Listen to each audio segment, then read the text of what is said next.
Omega సంఘ బిడలకును ఆంధ్ర క్రైస్తవ దేవుని బిడలకు ప్రభువైన యేసుక్రీస్తు ప్రభునామములో మీకు శుభవందనములు. ప్రియమైనటువంటి దేవుని బిడలారా, దేవుడు నా జీవితంలో చేసినటువంటి మేళ్లను, రక్షణ అనుభవాన్ని నేను ఏ విధంగా ప్రభు దగ్గరికి నేను రాగలిగినానో, ఆ ప్రభుని ఎలాగా తెలుసుకోగలిగినానో మీతో పంచుకోవాలని మీ ఎదుటికి నేను వచ్చి ఉన్నాను. ఇది దేవుని యొక్క కృప సంకల్పమని మీతో ఏ విధంగా పంచుకోవటం దేవుని కృప ఉన్నది. నా సాక్ష్య జీవితాన్ని నా బాల్యంలో మా తల్లిదండ్రులు పెరవలిపాలెము చావలి గ్రామము అనేటువంటి ప్రాంతంలో వారు నివసించేవాళ్ళు. వారు బ్రతుకు తెరువు కోసము వలస వెళ్ళి గుంటూరు ప్రాంతానికి వచ్చేసారు. కాబట్టి మా తల్లిదండ్రులు, మేము అన్యులుగా ఉన్నటువంటి వాళ్ళము, మేము పద్మశాలిలము. మా నాన్నగారు నేత నేసేవాళ్ళు, మా అమ్మగారు కండెలు ఉడకటము, తర్వాత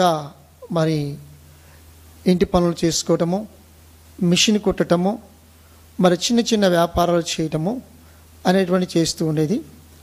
అలాగా గుంటూరు వలస వచ్చిన తర్వాత నేను గుంటూరు ప్రాంతంలోని, అనగా నెహ్రూ నగరము, సంజీవ నగరు, వెంకటాద్రిపేట మధ్యలో ఉన్నటువంటి వీవర్స్ కాలనీ అనేటువంటి పద్మశాలిల కాలనీ ఉంది. ఆ పక్కనే మున్సిపాలిటీ హై స్కూల్ అన్నది. ఆ ప్రాంతంలో మేము నివసించేవాళ్ళు. అమ్మగారు, మా నాన్నగారు ఇక్కడ నివసించేవాళ్ళు. నేను 63లోనే ఇక్కడ జన్మించానండి. అయితే వారి సంతానము ఒక ఆడపిల్ల, 3 మగపిల్లలు. నాకంటే మొట్టమొదట పుట్టినటువంటి మా అక్కగారు, తర్వాత నేను, నా తర్వాత 2 మగపిల్లలు, నాకు తమ్ముళ్ళు ఉన్నారు. మొత్తం 4 అండి. అయితే దేవుని కృపను బట్టి ఏ విధంగా ముందుకు సాగుతున్నప్పుడు చిన్న వయసులోనే నేను పుట్టిన తర్వాత బాల్యములో చిన్నప్పుడు అంటే నేను మట్టిని తినేవాడినట. ఆ మట్టి తినటం చేత కడుపు జబ్బు ఏదో వచ్చిందని చెప్పేసి, చనిపోతామని చెప్పేసి అలాగా ఎంతో ఏడ్చేవాళ్ళు, దుఃఖించేవాళ్ళు. ఎంతో బాధపడుతున్న సమయంలో వారు ఒక లోకరీతిగా అందరూ దేవతలు దేవుళ్ళను ప్రార్థించినట్టుగానే తిరుపతి కొండకి, అయ్యా మా అబ్బాయి కనుక స్వస్థ పొందితే మేము మీ సన్నిధికి వస్తాము, జోగెత్తుకొని వస్తామని చెప్పేసి అలా మొరుకుకున్నారన్నమాట. ఈ విధంగా ముందుకు సాగుతున్న సందర్భంలో నాకు 4 సంవత్సరాల వయసు రాగానే మా నాన్నగారు ఆ పనులన్నీ, ఆ నేత ఇవన్నీ మానేసిన తర్వాత పనులు చాలకపోవడం చేత వారు గుంటూరు జిన్నా టవర్ దగ్గర ఉన్నటువంటి మిలిటరీ వాటర్లో గౌరీ శంకరు అనే వాటర్లో ఒకటి ఉందండి. దానిలో మా నాన్నగారు వర్క్ చేసేవాళ్ళు ఒక సప్లైర్గా. అలాగా ఉదయకాలం సమయం పూట వెళ్ళి మధ్యాహ్నం 3 గంటలు ఆ డ్యూటీ దిగి వచ్చేవాడు. మా అమ్మగారు కూడా మార్కెట్ పనుల నిమిత్తం వెళ్ళి ఆ విధంగా మా నాన్న కూడా అదే టైం డ్యూటీ దిగే టైం కాబట్టి కలిసి వచ్చేవాళ్ళు. ఇంటికి వచ్చిన తర్వాత ఏం జరిగిందో ఏమో కానీ మా అమ్మకి ఒక్కసారిగా ఆమెలో మార్పు రావటం అనేది జరిగింది. పెద్దగా కేకలు వేయటము, అరవటము, పరిగెత్తటము, ఈ విధంగా తనలో తను మాట్లాడుకోవటము, ఈ విధంగా జరుగుతూ ఉండేది. మేము ఆ పరిస్థితి చూసి చిన్నపిల్లం కాబట్టి మాకే అర్థం అయ్యేది కాదు. బాగా ఏడ్చేవాళ్ళము, బాధపడేవాళ్ళము. అది ఆ ఒక్కరోజు కాదు కానీ దినాలు గడిచే కొద్దీ ఆమెలో ఉన్న సమస్య పెరుగుతూ వచ్చింది. ఎవరైనా శాతపడి చేశారా అనేది మాకు తెలియదు, ఏదన్నా ఆవరించిందా అనేటువంటి అది మాకు తెలియదు. ఎందుకంటే చిన్నపిల్లలకి ఉన్నటువంటి వాళ్ళం కాబట్టి. అయితే మా బంధువులు ఉన్నారు కాబట్టి ఎవరు కూడా పట్టించుకునేవాళ్ళు కాదు. ఎవరు పనులు వాళ్ళు ఉంటుంటాయి కాబట్టి పెద్దగా పట్టించుకునేవాళ్ళు కాదు. మా నాన్నగారు కూడా అంత తెలియదు, కొంచెం అమాయకత్వం కలిగిన మనస్సు కలిగినటువంటి వ్యక్తి. కాబట్టి ఈ సందర్భంలో అలాగ ముందుకు సాగుతున్నప్పుడు దేవుళ్ళరా మేము మరి ఎలాగా మరి పుట్టినటువంటి మేము ఎలాగ పెరిగాము, ఎలాగ జీవిస్తున్నాము ఏంటో మాకు తెలియనటువంటి పరిస్థితి. చూసారండి, మా అమ్మగారు అన్నం వండేది కాదు, మాకు పెట్టేది కాదు. ఎన్నో సమస్యలు, ఎన్నో బాధలు మేము అనుభవించామండి. ఆ పరిస్థితి ఇంత అంత కాదు. మా నాన్నగారు కూడా ఎంతో బాధపడుతుండేవాడు. ఆయన తీసుకొచ్చేటువంటి ఆ కూలి అంత మాత్రముగా ఉండేది. మరి మాకు ఆకలి బాధ తీర్చడానికి ఆయన తీసుకొచ్చేటువంటి జీతం చాలకపోతే మా అమ్మగారు బాగున్న సమయంలో అంట ఆమె తెలియకుండా, ఎవరికి తెలియకుండా ముసుగు వేసుకొని అడుక్కొని మాకు మరి పెట్టిన సందర్భాలు ఉన్నాయని మరి మేము వింటూ ఉండేవాళ్ళమాట. అలాంటి పరిస్థితి మరి మేము అలాగే ఎదుర్కొన్నాము. అలాగే మా అమ్మ జీవితంలో అలాగా మా కోసం ఎంతో కష్టపడింది. కానీ ఉన్నట్టుండి ఈ పరిస్థితి మారటం అనేది మాకెంతో బాధాకరమైంది. ఓ పక్కన మా అక్కయ్య గారు మాకంటే కొంచెం పెద్దాం కాబట్టి ఎదుగుతూ ఉంది. ఆడపిల్ల కాబట్టి మరి చాలామంది అయ్యో ఆడపిల్ల, 3 పిల్లలు ఉన్నారు, మరి ఈ తల్లి చూస్తే ఈ విధంగా ఉన్నది, వాళ్ళ నాన్నగారు చూస్తే ఇలాగ ఉన్నారు. చాలామంది చుట్టూ ఉన్నటువంటి ప్రజలు కూడా చాలామంది బాధపడేవాళ్ళు. అలాంటి పరిస్థితి మరి ఆ విధంగా మేము చూస్తూ ఉన్న వాళ్ళం ఎంతో ముందుకు వేదనతో ముందుకు సాగుతున్న సమయంలో దేవుళ్ళరా గమనించండి. అయితే మరి మా అక్కగారు తర్వాత నేను, నా తర్వాత మా తమ్ముడు ఉన్నాడు. మరి విచిత్రం ఏంటంటే నా చిన్న తమ్ముడు కూడా, లాస్ట్ వాడు కూడా మా అమ్మకు ఉన్నటువంటి బలహీనతలోని అతడు పుట్టాడండి. 1973 సంవత్సరంలో మేము అనుకున్నాం వాడు మా అమ్మకు ఉన్నటువంటి బలహీనతలోని అతడు కూడా పుట్టాడు కాబట్టి అతడు కూడా ఏదైనా బలహీనంగా లేక మైండ్ మెంటల్గా ఏదైనా తేడా వస్తుందా, లేక లోపము కలిగిన వ్యక్తిగా పుట్టాడా అనేటువంటి ఒక బాధ, వేదన అనేది మేము మరి ఆ విధంగా అనుకునేవాళ్ళము. గమనించింది ఏమిటా, ఈ విధంగా తల్లిదండ్రులు మరి మా తల్లి సరిగ్గా లేకపోవడం చేత మా నాన్నగారు కూడా పాపం ఏం చేసేవాళ్ళు కాదు, తాను ఏం చేయగలిగింది కూడా ఏమి లేదు.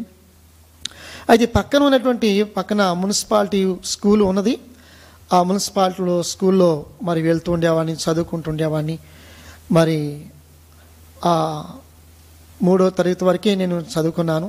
కారణం ఏంటంటే మరి మాకంటే ఒక క్లాసు ముందుగా ఉన్నటువంటి 4వ తరగతి 5వ తరగతి క్లాసులో ఉన్నటువంటి వారిని మేము చూస్తూ ఉండేవాళ్ళం. కారణం ఏంటంటే వారి మాస్టర్ తెగ కొట్టేవాళ్ళు, చాలా మరి శిక్ష విధించేవాడు. ఆ కట్టడం చూసి మేము భయపడేవాళ్ళము. అమ్మో మళ్ళా క్లాసు మారితే 4వ తరగతి నేను వస్తే మళ్ళీ అదే మాస్టరు ఇలాగ దెబ్బలు తినాలో అని చెప్పేసి ఎంతో భయపడేవాడిని. కాబట్టి మళ్ళా మరో క్లాసులోనికి మరి వెళ్ళకుండా ఉండటానికి నేను చదువు మానివేశాను. 3వ తరగతి చదువుకొని 3వ తరగతి కూడా పూర్తిగా దాన్ని ముగించలేదు, పరీక్ష రాయలేదు, మధ్యలో ముగించేసాను. అయితే ఆ తర్వాత ఇక మరి నాకు దాదాపు 8 సంవత్సరాలు 9 సంవత్సరాలు 10 సంవత్సరాల లోపు ఉంటాయి. మా మేనమ్మ గారు ఆయన నన్ను తీసుకువెళ్ళి నెహ్రూ నారము 1వ లైను మరి కృష్ణా వాటర్లో ఒకటి ఉండేదండి. మరి చాలా ఇప్పుడు లేదు అది. అయితే అక్కడ ఆ రోజుల్లో ఆ కృష్ణా వాటర్లో నన్ను సప్లయర్గా మా మామయ్య గారు పెట్టాడు. ఏదో ఒక పని నేర్చుకుంటాడనే ఉద్దేశంతో మరి సప్లయరు ఆ పని చేసేవాడిని. చాలామంది టిఫిన్ చేయడానికి వచ్చి బాబు మా ఇంటికి వస్తావా, లేక మా దగ్గర పని చేస్తావా, ఆఫీసులో ఉంటావా అని అనేవాళ్ళు. నేను నవ్వుకునేవాడిని, చిన్న పిల్లవాడు కాబట్టి. చాలామంది మరి బాబు చక్కగా ముద్దుగా ఉన్నాడు, ఎర్రగా ఉన్నాడు, ఈ విధంగా మరి అనుకునేవాళ్ళు. కాబట్టి నేను ఏదో నవ్వుకుంటూ ఉండేవాడిని. ఆ తర్వాత కొంతకాలం అలాగే చేసిన తర్వాత మరి కొంతకాలము అదే వయసులో నన్ను ఎవరో తీసుకువెళ్ళి బట్టల షాప్ పెడితే అక్కడ కొంతకాలం ఉన్నాను. బట్టల షాప్లో కూడా కొద్ది రోజులు ఉన్నాను. తర్వాత మెకానిక్ పని చేశాను. తర్వాత ఎవరో స్నేహితుడు మరి చెప్పంగా ఆ స్నేహితుడు మరి ఎండాకాలంలో ఐసు అమ్ముతున్న సమయంలో నేను కూడా ఐసు అమ్మటానికి వెళ్ళి, అప్పుడు ఆ రోజుల్లో మరి 5 పైసలకి 2 ఐసులు అండి, ఒక పెట్టుకొని సంకన భుజాన్ని వేసుకొని మరి ఐస్ అనుకుంటూ తిరుగుతూ ఆ విధంగా అమ్మేవాడిని. మరి ఆ విధంగా తిరిగి అమ్మగా మరి ఇంచుమించు దానికి మొత్తం పూర్తయితే ₹1.50 వచ్చేదండి. రూపాయి పాలలో 75 పైసలు మరి ఐస్ కంపెనీ వాడికి ఇచ్చేవాళ్ళం, 50 పైసలు మాత్రమే మరి నాకు వచ్చేదండి. ఇలాగ రోజు కొంతకాలం అలాగా ముందుకు సాగాను. ఆ తర్వాత మరి మా నాన్నగారు మరి ఇదే సందర్భంలో మరి మేము ఒక విషయం కూడా మీకు జ్ఞాపం చేయండి. ఇప్పుడు మా అమ్మగారు అన్నం వండకపోవటము, మరి మేము ఆహారం కోసం వెతుకులాటము, పరిస్థితులన్నీ తారుమారుగా ఉండటము, ఇవన్నీ జరిగేది. ఆకలి తట్టుకోలేక మరి మా బంధువులు ఇంటికి వెళ్ళేవాళ్ళము. వారు పరిస్థితులు చూసి అయ్యో పాపం చెప్పేసి వారు మాకు వాళ్ళు తినే భోజనాన్ని మాకు కూడా భోజనం పెట్టేవాళ్ళు. మా మేనత్త గారు, మా నాన్నగారి చెల్లెలు మరి వాళ్ళు కొంచెం ఆర్థికంగా బాగా ఉన్నటువంటి వాళ్ళు కాబట్టి ఇక మా దృష్టి అంతా వాళ్ళే కదా అన్నట్టుగా మేము వెళ్ళిపోయి మరి ఆ ఇంట్లోనే ఉన్నప్పుడు వాళ్ళు ప్రేమతో పరిస్థితులు గమనించి అయ్యో పాపం వీళ్ళమ్మ వీళ్ళమ్మ గనక బాగుంటే ఇంత పరిస్థితి వచ్చేది కాదు అని బాధతో కూడా వారు మాకు మరి ఆకలి తీర్చేవాళ్ళండి. అంతేకాదు రెడ్డిపాలెంలో మరి మా చిన్నమ్మ గారు ఉండేవాళ్ళు. మా అమ్మ చెల్లెలు, ఆమెకి మా అమ్మగారు చివరి చెల్లెలు మాట కమలమ్మ గారిని, ఆమె కూడా మరి ఆ ఇంటికి వెళ్ళేవాళ్ళు మా చిన్నమ్మ గారిని చెప్పేసి.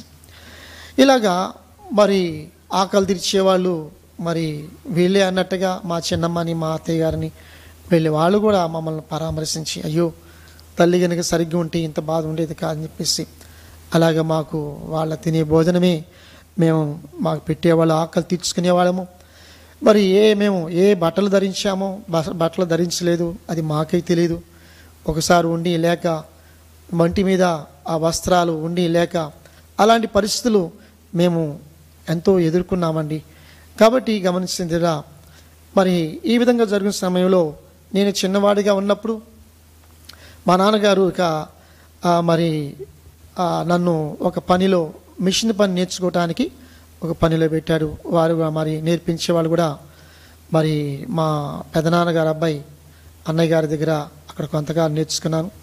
తర్వాత చావులని మా బాబాయ్ గారు ఉంటే అక్కడ కూడా కొంతకాలం నేర్చుకున్నానండి.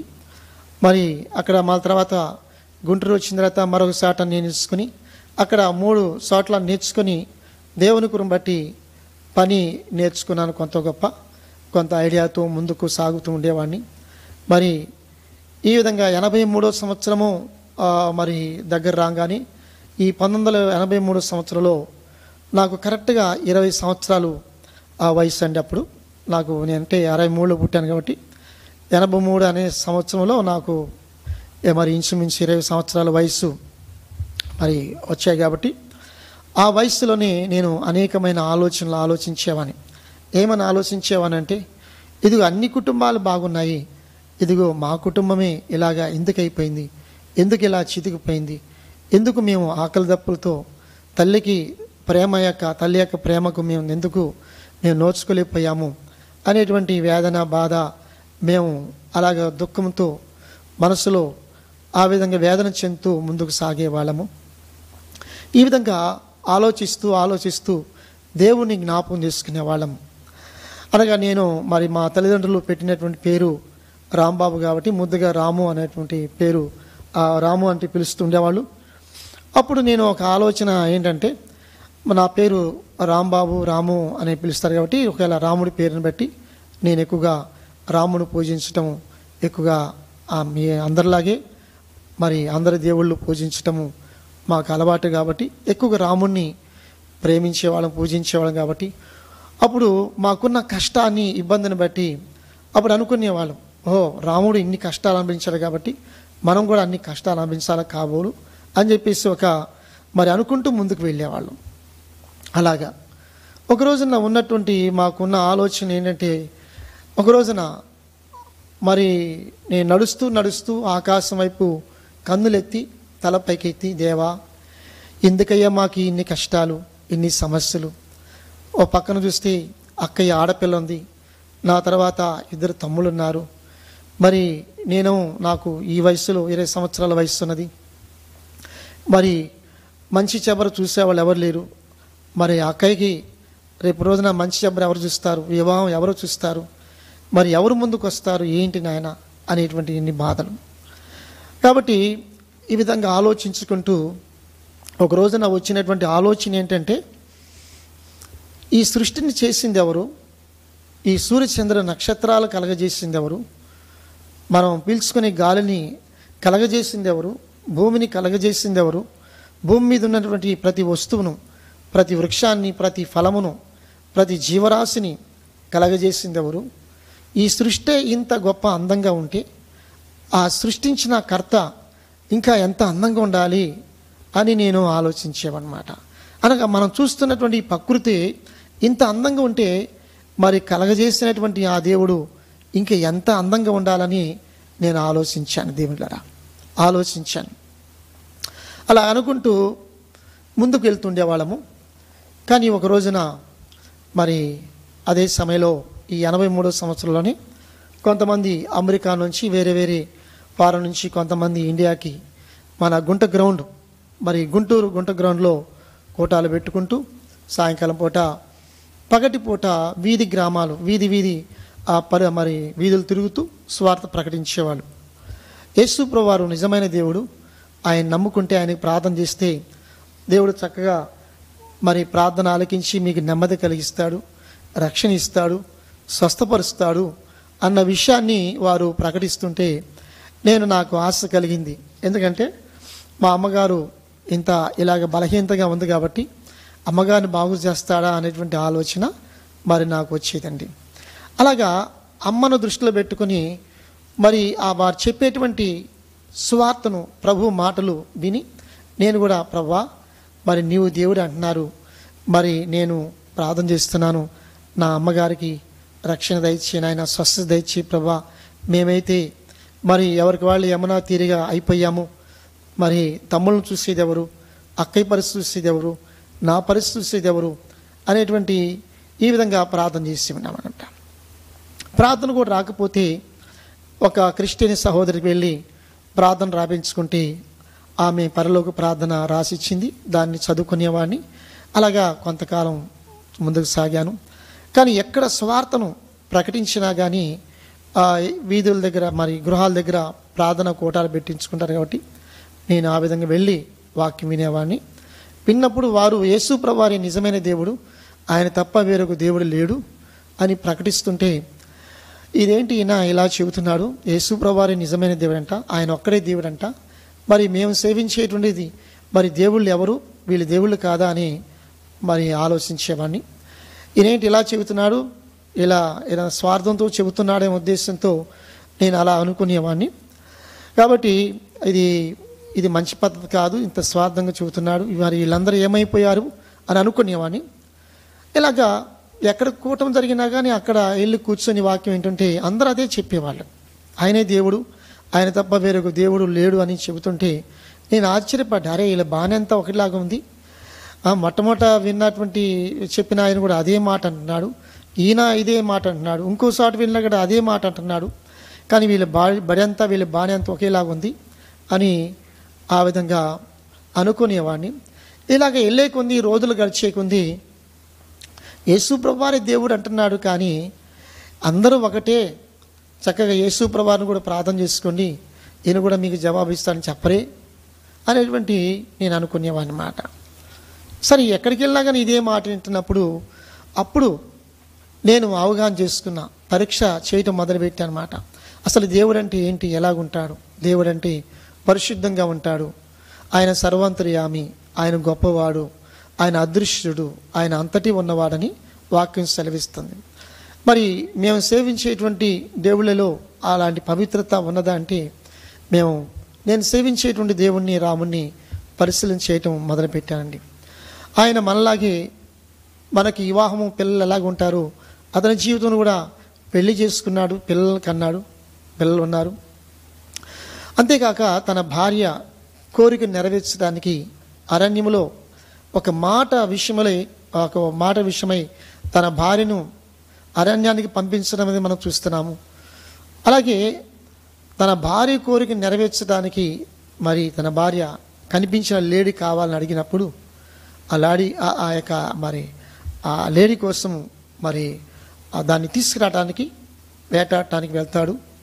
అయితే మరి తమ్ముడు చెప్పేది ఏంటంటే, అన్న అది నాకు మాయలేడుగా కనిపిస్తుంది, నువ్వు వెళ్ళొద్దు అని చెప్పినప్పుడు, లేదు లేదు మీ వదిన మాట నేను ఆమె కోరిక నెరవేర్చాలి అనే ఉద్దేశంతో వెళ్తాడు.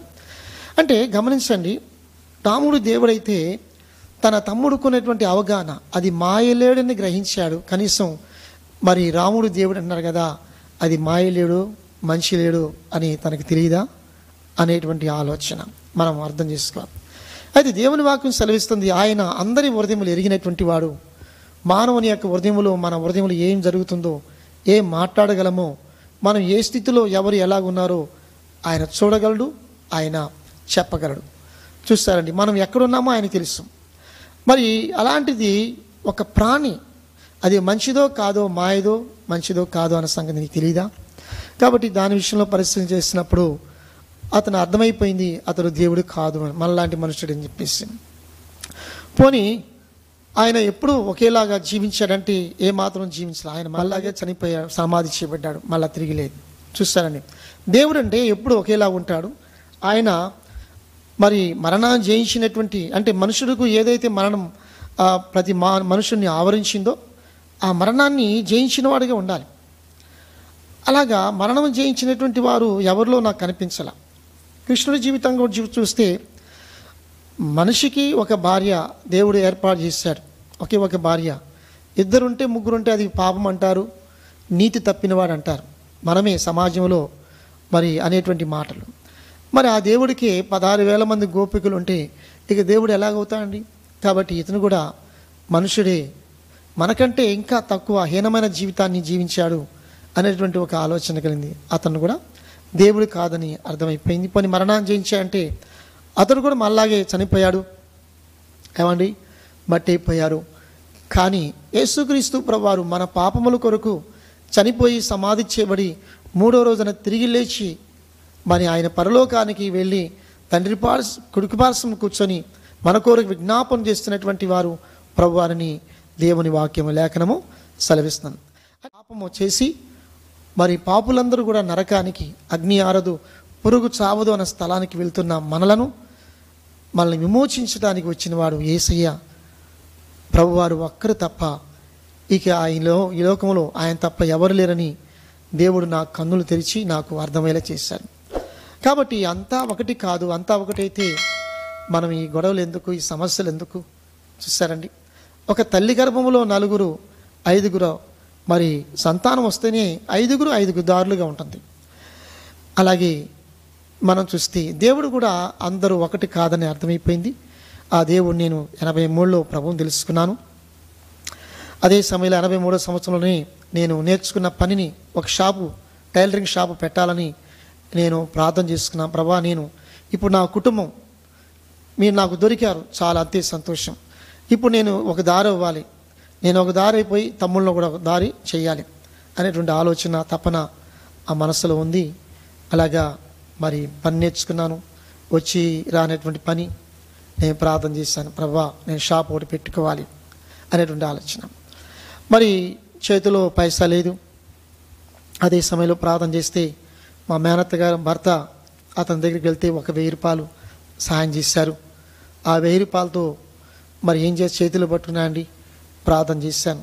ప్రభా ఎక్కడైనా షాపు చూపించమనంటే ప్రార్థన చేస్తే మరి అప్పుడే నాకు తెలిసిన కుర్రడు పలానా చోట ఉందంటే నెహున్నారు ఉండలేను ఆ షాపు చూపించినప్పుడు దానికి అప్పుడు ఆ రోజుల్లో 83వ సంవత్సరంలో చిన్న గదండి, 100 రూపాయలు చెబితే అమ్మ అంత ఇవ్వలేనంటే 90 రూపాయలు మాత్రమే అద్దె, 10 రూపాయలు తగ్గించారు. అప్పుడు షాపు తీసుకున్నాం. ప్రభా నాకు మిషన్లు కావాలి, మరి దానికి మరి డబ్బులు కావాలి అన్నప్పుడు మొత్తం ఈ 1000 రూపాయలతో ఆ షాపును శుభ్రం చేసి దాని రంగులు వేయించడం జరిగిందండి. మరి నాకు ఒక ముఖ్యమైనటువంటి ఫ్రెండ్ కూడా జ్ఞాపకం చేయాలి. అదే సమయంలో నాకు ఫ్రెండు శ్రీనివాసరావు గారని, శ్రీనివాసరెడ్డి, అతడు పెయింటర్ వర్క్ చేస్తాడు. మరి నేనంటే ఎంతో ప్రేమ, మరి అతడంటే నాకు కూడా ఎంతో ప్రేమ. అంత సహవాసంతో ముందుకు సాగాము. నేను షాప్ పెట్టుకున్నా అంటే తాను ఎంతో సంతోషించాడు, నాకెంతో సహకరించాడు. అన్నీ శుభ్రంగా షాపు శుభ్రం చేసి ఆ రంగులేసి అతను చక్కగా మంచిగా అందంగా అలంకరించాడు. అదే సమయంలో మరి నాకు మిషన్లు కావాలి కాబట్టి ప్రార్థన చేస్తే నేను ఎక్కడైతే నేర్చుకున్నానో ఆ మిషని ఆ యజమానుడు అతను వేరే కంట్రీ వెళ్ళాడు. ఆ వస్తువులన్నీ కూడా ఇంట్లో ఉండిపోయాయి. నేను తిరిగి ఆయన భార్య దగ్గరికి వెళ్ళి అమ్మ షాప్ పెట్టుకున్నా అంటే, తప్పకుండా బాబు నువ్వు తీసుకు మా దగ్గర నేర్చుకున్నావు కాబట్టి ఇప్పుడు నీ దగ్గర ఏమి లేకపోయినా పర్లేదు, తర్వాత ఇవ్వు ఒక 6 నెలల తర్వాత అని చెప్పేసి 2 మిషన్లు మళ్ళా తీసుకొచ్చి మరి షాపును మరి ప్రారంభం చేశాం. తెలియనటువంటి భక్తి ప్రార్థన చేయటం మొదలుపెట్టాను. మరి ఆ రోజున మార్చి 83వ సంవత్సరం మార్చి 3వ నెల 20వ తారీఖున కరెక్ట్గా ఆదివారం అది కొంతమంది విశ్వాసుల్ని తెలిసినటువంటి స్నేహితుల్ని పిలిచి ఆ విధంగా నేను మరి నాకు ఎవరైతే మట్ట 1000 రూపాయలు సహాయం చేశాడో అతని చేతుల మీద దాన్ని ప్రారంభించడం జరిగింది. అయితే విచిత్రం ఏంటంటే ప్రార్థన చేశాము, రిబ్బన్ కటింగ్ జరిగింది. మరి మార్చి నెల అంటే ఎండాకాలం కాబట్టి వెంటనే రెప్పపాటున చూడండి, ఒక్క 30 సెకండ్లు, 1 నిమిషం లోపు అప్పటికప్పుడు మేఘాలు కమ్ముకొని మరి ఆశీర్వాదపు ఆ జల్లులుగా ఆ కాసేపు ఆ స్థలములో వర్షాన్ని అలా కురిపించి వెంటనే మాయమైపోయింది. దేవుడు చేసే అద్భుతం అంటే దేవుడు మా ప్రార్థన ఆలకించాడని, నీ పనిని దీవిస్తాడని అలాగా మరి సూచనగా దేవుడు ఆ విధంగా నాకు చూపించాడు. కాబట్టి అలాగా పని చేసుకుంటూ తమ్ముళ్ళిద్దరిని కూడా దగ్గర చేర్చుకొని అలాగా మరి మేము రెడ్డిపాలెం ఉంటుండేవాళ్ళము. అలాగే పనులు చేసుకుంటూ అలాగే మేము కరెక్ట్గా 83 సంవత్సరంలోనే మేము పని చేస్తున్నప్పుడు ఒక స్వార్థికురాలు దైవజనరాలు అందరికీ ప్రార్థన చేసుకుంటూ మా దగ్గర కూడా వచ్చి, అయ్యా నీకు ప్రార్థన చేస్తానన్నప్పుడు నువ్వేంటివి ఎక్కడ ఏంటన్నప్పుడు మాది పలానా చోటమ్మా అంటే, అయితే మీకు శారదాకాలం దగ్గరగా ఉంటుంది, మరి అక్కడ ప్రకాశరావు గారు యాదవులు అతను కూడా హిందువులే, మరి సేవకుడు అండి, చక్కగా సేవ చేస్తున్నాడు, అక్కడికి మీ చర్చికి వెళ్ళండి, మందిరానికి వెళ్ళండి, దేవుళ్ళు ఎదుగుతారని చెప్పేసి మరి చెప్పడం జరిగింది. అప్పుడు నేను ఎక్కడ కూటమి ఉంటే అక్కడికి వెళ్తున్నానండి. అయితే ఇక్కడ రావడం జరిగింది.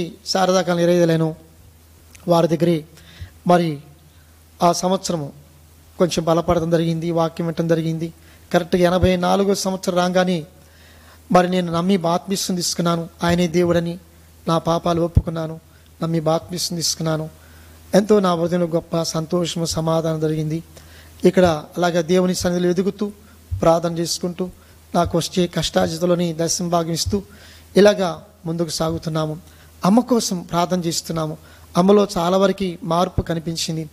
కానీ మేము ప్రార్థన చేసే కొన్ని అంటే సంపూర్ణంగా మేము చూడలేకపోవడం చేత ఒకసారి బాధ వేదన చెందుతున్న ప్రభా, ఇంకా ఏంటయ్యా ఇప్పుడు మా తల్లిగారిలో ఆ మార్పు ఇంకా ఎప్పుడు చూస్తా ఉన్నప్పుడు దేవుడు ఒక వాగ్దానం చేశాడు. యెషయా గ్రంథంలో ఒక మాట, మరి యిర్మీయా గ్రంథంలో, నేను సర్వ శరీరాత్మలకు దేవుడిని కానా, నాకు అసాధ్యమైంది ఏదైనా ఉన్నదా అని దేవుడు చెప్పటం జరిగిందండి. ఆ మాటతో నేను ధైర్యం తెచ్చుకున్నాను.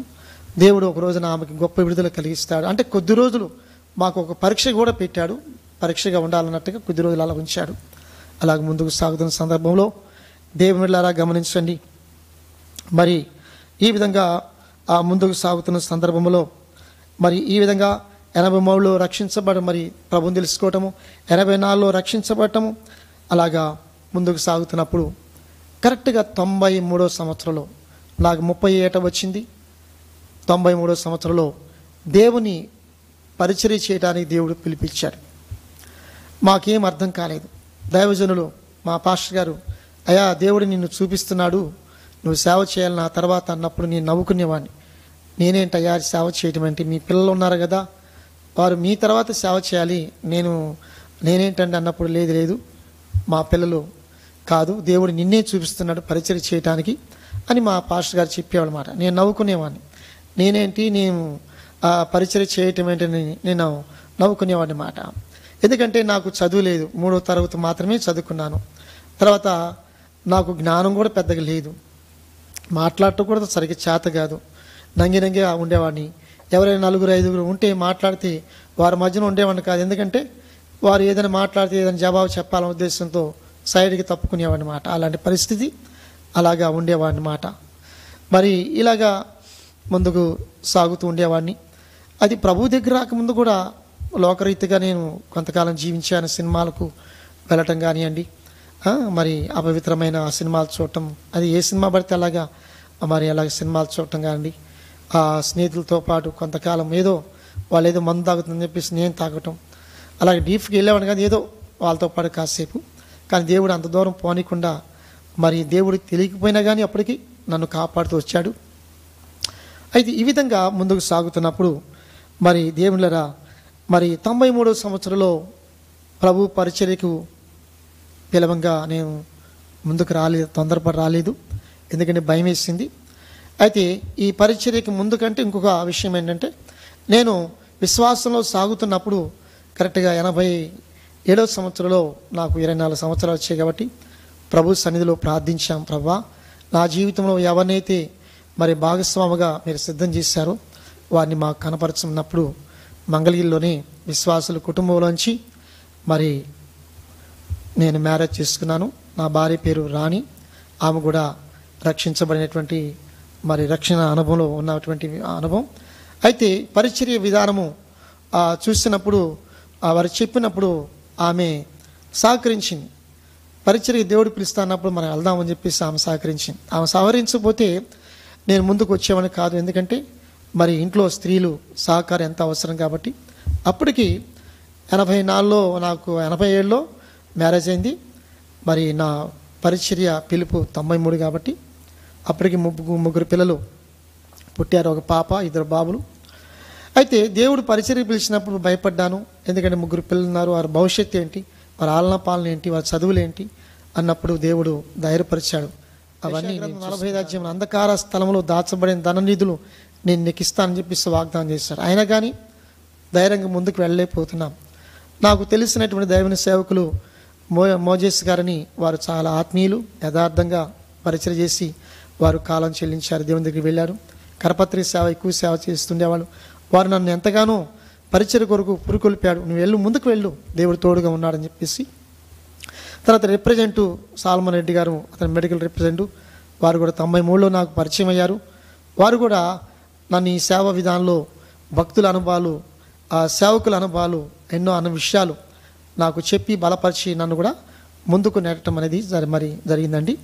పరిశుద్ధాత్మ దేవుడు మరి తన ఆత్మ ద్వారా ముందుకు నడిపించి పూర్తిగా 93లో దేవుడు పిలిస్తే రాలేదు, కానీ 95లో పరిచర్యకి మే నెలలో మరి ఆ ప్రాంతంలో మే నెలలో ఆ ప్రాంతంలో దేవుని పరిచర్యకి రావడానికి జరిగిందండి. పరిచర్యకి వచ్చే ముందు దేవుని సన్నిధిలో నేను 3 దినాలు మేమిద్దరం మరి నా భార్య నేను 3 దినాలు ఉపవాసం ఉండి ప్రార్థన చేశామాట.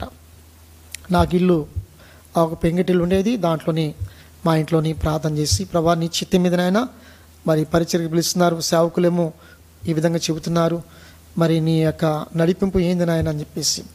అయితే నేను 93 నుంచి 95 వరకు నేను చేసే పని ఏంటంటే, ఒక భాగంగా ఒక పక్కన పనిచేస్తూ ఓ పక్కన అక్కడక్కడ స్వార్థ ప్రకటిస్తూ సాక్షిగా ఉండటము జరుగుతున్నది. అయినా కానీ అది కూడా దేవునికి ఇష్టం లేదు కాబోలు ఆ పని అంతా కూడా తారుమారు చేసి పూర్తిగా ఆ దేవుని పరిచర్య కొరకు మరి రావటం జరిగింది. సేవకులు నన్ను అభిషేకించారు. ప్రార్థన చేసినప్పుడు 3 దినాలు పరిశుద్ధాత్మ దేవుడు పావుర ఆకారంలో నేను ఎక్కడైతే ప్రార్థన చేస్తున్నానో అక్కడ నా ఎదురుగా ఒక టేబుల్ ఉండేదండి. ఆ టేబుల్ని పట్టుకొని ఇలాగ ప్రార్థన చేస్తూ ఉండేవాడిని. ఆ టేబుల్ మీద పరిశుద్ధ గ్రంథం ఉండేది. పరిశుద్ధ గ్రంథం మీద మరి మరి నా తల మీద, నా భుజం మీద పరిశుద్ధాత్మ ఆ పావురం అనేది నా మీద వాలేదన్నమాట. మా మిస్సెస్ గారు ఈ దర్శనం చెబుతున్నారు. 3 దినాలు ఉపవాసం ప్రార్థన చేశాము, అయినా కానీ మనసుకు ఇంకా కుదుట పడక మళ్ళా 3 రోజులు మళ్ళీ ఇంకొక సమయంలో 3 దినాలు ప్రార్థన చేస్తే ఆ ప్రార్థన అనంతరము తిరిగి మళ్ళా మరి పరిశుద్ధాత్మ ఆ పావురం ఆకారంలో తర్వాత నా మీద వాలటమే కాకుండా బైబిల్ ఎదురుగా ఉంటుందిగా బైబిల్ మీద వాలటము, నా మీద వాలటము ఇలాగే జరిగింది. అప్పుడు నిర్ధారణ అయింది, దేవుడు నన్ను పిలిచాడనేటువంటి ఉద్దేశంతం. కాబట్టి 3 పిల్లలు చిన్నపిల్లలుగా ఉన్నారు. అప్పుడే మంచి స్కూల్లో వేసామండి. 95లో మరి ఫీజులు కట్టాలి, ఒక పక్కన ఆర్థిక సమస్యలు, పరిచర్యకి అప్పుడే కొత్త, చేతిలో డబ్బులు లేవు. విశ్వాసుల ద్వారా మరి విశ్వాసులము మరి అప్పుడు లేరండి. అప్పుడే బయటికి వెళ్ళి సువార్త ప్రకటిస్తున్నాం. ఒకసారి పాతగుంటలో సువార్త ప్రకటిస్తూ వీధులంటే తిరుగుతూ ప్రార్థన చేస్తూ, ఒక విశ్వాసరాయ ప్రార్థన చేద్దు కానీ చాలా ఎండలో తిరుగుతున్నావు, ప్రార్థన చేయమని చెప్పేసి ప్రార్థన చేస్తే ఆమె బొడ్డులోంచి సంచి తీసి ఆ విధంగా కానుక ఇవ్వటానికి అన్నప్పుడు నేను కానుక ఇస్తుందని చెప్పేసి మనసులో సంతోషించేవాడిని. అయితే ఎంత కానుక ఇస్తుందో అని ఒక ఆశ ఉంటుంది కదండి సేవకుడికి. అప్పుడే అందులో ప్రారంభ దశ కాబట్టి ఆకలితో ఉన్నాం కాబట్టి ఆమె తీసి బొడ్డులోంచి సంచి తీసి మళ్ళీ ఆ సంచిలోంచి మరొక సంచి తీసి చివరికి తీయంగా ₹50 నా చేతికి కానుకగా ఇచ్చిందండి. నేను నవ్వుకున్న కానుక ఇస్తే ఇది తొలి కానుక, దేవుడి దీన్ని ఆశీర్వదించనుగా కానీ ఆ విధంగా ప్రార్థన చేస్తూ ముందుకు వెళ్ళామని. కాబట్టి దేవుడు అలాగా ఆర్థికంగా చాలా రోజులు ఇబ్బంది పడ్డాం. నా ఆధ్వర్యంలోని నేను స్వార్థను ప్రకటిస్తే రక్షించబడినటువంటి ఒక వ్యక్తి, అతడు వైఎస్ఎస్ కుటుంబం నుంచి మరి రక్షించబడ్డాడు. తను నా దగ్గరికి వచ్చి మరి ఒక ₹3,000 95లోని నాకు ఇవ్వటం కానుకగా జరిగిందండి. మరి ఆ ₹3,000 నువ్వు పూర్తిగా సేవకు వచ్చావు ఇదిగో అని చెప్పేసి కానుక ఇచ్చాడు. కరెక్ట్గా ఆ సంవత్సరానికి పిల్లలకి ₹3,000 ఫీజులు, 2 పిల్లలకి మాత్రమే ఆ ఫీజులు కట్టడం జరిగింది. ఇంకా చిన్నోడు ఇంకా స్కూల్లో వేయలేదు, మరి ఇంకా చిన్నవాడిగా ఉన్నాడు కాబట్టి పక్కన చిన్న స్కూళ్ళు పక్కన చిన్న వాటికి వెళ్తున్నాడు అన్నమాట. కాబట్టి చిన్న దగ్గర ఉన్నటువంటి స్కూల్కి వెళ్తున్నాడు కాబట్టి అంత అవసరం లేదు కాబట్టి ఆ 2 పిల్లలకి కట్టడం జరిగింది. దేవునిరా ఇలాగ పిల్లలు ఎదుగుతూ ఉన్నారు. మరి పరిచర్య మరి 95లో జూన్ 14వ తారీఖున నాకు మందిరం లేదు కాబట్టి, అంటే నన్ను అభిషేకించిన సేవకులు చనిపోయారు కాబట్టి వారి తర్వాత వారి పిల్లలు ఉన్నారు కాబట్టి నేను బయటకు రావాల్సి వచ్చింది. నేను నివాసం ఉంటున్నటువంటి చర్చ్ మరి ఇల్లే మొట్టమొదటి పంచలో ఆరాధన ప్రారంభం చేశామండి. మరొక సంవత్సరం మళ్ళీ కొన్ని గోడలు వలిచి అలాగా ఒక్కొక్క సంవత్సరం ఒక్కొక్క విధంగా మలుచుకుంటూ పూర్తిగా ఇంటిని హాలుగా మార్చి ఆరాధన జరిపించడం జరిగింది. దేవుళ్ళరా ఇలాగా ముందుకు సాగుతూ మరి ఇప్పుడు దేవుని కృప చేత మరి తొలి రోజుల్లో ఒక 15 మంది మరి ఈ శారదా కాలనీ 25 లైన్లో మార్జింగ్ ఉన్నటువంటి కొంతమంది బిడ్డలు, మరి కొంతమంది రక్షించబడిన వాళ్ళు, కొంతమంది రక్షణ లేనటువంటి వారు నా దగ్గర రావడం జరిగింది. అలాగా దేవుని కృపను బట్టి ఇప్పుడు 200 మంది సంఘముగా దేవుడు ఏర్పాటు చేశాడు. తర్వాత నా 2 తమ్ముళ్ళు కూడా వారు కూడా రక్షించబడి వారు కూడా సేవ చేయటం అనేది ఎంతో గొప్ప ధన్యత అండి, దేవుడు ఇచ్చినటువంటి కృప.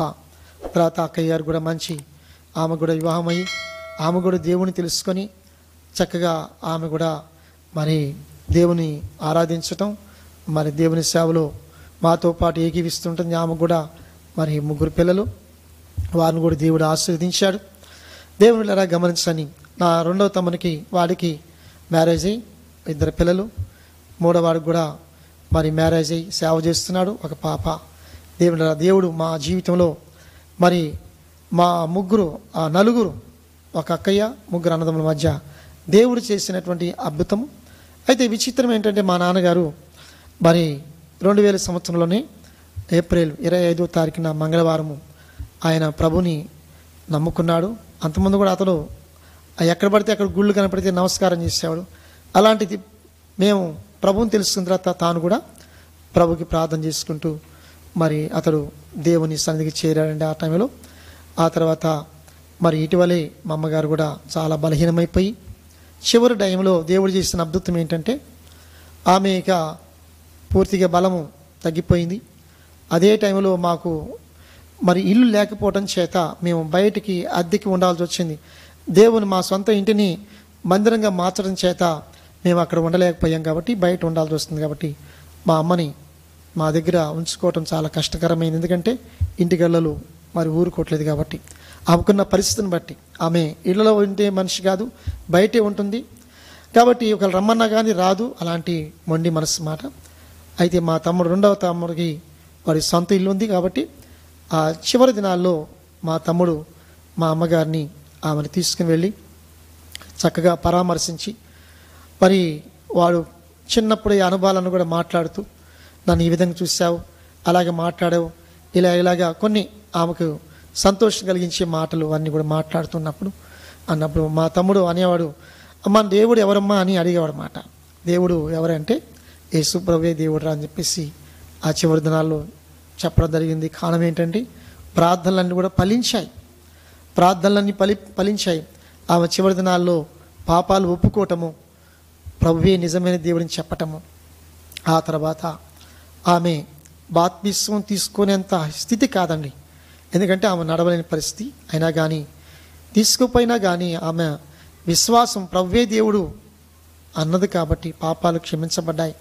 మా ప్రార్థనలు ఆలకించాడు. మా విశ్వాసం దేవుని రాజ్యంలో ఆమె కూడా గత మరి 2017 సంవత్సరం 16వ సంవత్సరంలో ఆమె దేవుని రాజ్యంలో చేరిందండి, నవంబర్ 5వ తారీఖున. కాబట్టి దేవుడు మా పట్ల చేసినటువంటి అద్భుతం.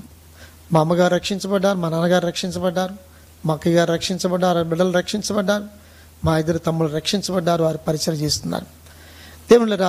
దేవుడు నాకు ఇచ్చినటువంటి కుటుంబం కూడా పాప మంచి చదువుకుని MBA, మరి పాపకు మ్యారేజ్ అయింది, 2 పిల్లలు. రెండోవాడు కూడా మరి పెద్ద కుమారుడు వాడు MBA చదువుకున్నాడు. అలాగే చిన్నోడు కూడా వాడు MBA చదువుకున్నాడు. ముగ్గురు MBA చదువుకున్నారు. కానీ వారు ముగ్గురిని పరిచర్య కోసం మేము సమర్పించాము. అదే ప్రస్తుతానికి డాడీ నువ్వు పరిచయం చేయి, మేము వస్తామని చెప్పేసి వాళ్ళు చెబుతూ ఉంటారు. కాబట్టి పిల్లలు వారు కూడా సంపూర్ణంగా పరిచర్య విధానంలో వారు కూడా మరి వస్తారని ఆయన వాగ్దానం చేశాడు. ఎందుకంటే మరి ఆ దర్శనం ఉంది కాబట్టి తప్పకుండా దేవుడి కార్యాలు చేస్తాడు.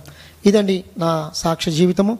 దేవుడు మేము ఎన్ని కష్టాలు, ఇబ్బందులు, పరిస్థితులు ఎదుర్కొన్నామో ఆ కష్టాలన్నీ, ఆ సమస్యలను కూడా పరిష్కరించేవాడు ప్రభువైన యేసుక్రీస్తు ప్రభువారు తప్ప ఈ లోకం మరొక లేరండి. ఒకవేళ ఉన్నా కానీ తాత్కాలమైనటువంటి శాంతి సమాధానం మాత్రమే ఇస్తారు, కానీ నిజమైన శాంతి సమాధానం మాత్రం ఎవరు ఇవ్వలేరు. ఒక ప్రభువు మాత్రమే, ఒక రక్షకుడు, ఒక యేసయ్య మాత్రమే మన జీవితాలను మార్చగలడు, సంతోషం ఇవ్వగలడు, మన హృదయంలో శాంతి సమాధానాన్ని ఇవ్వగలడు.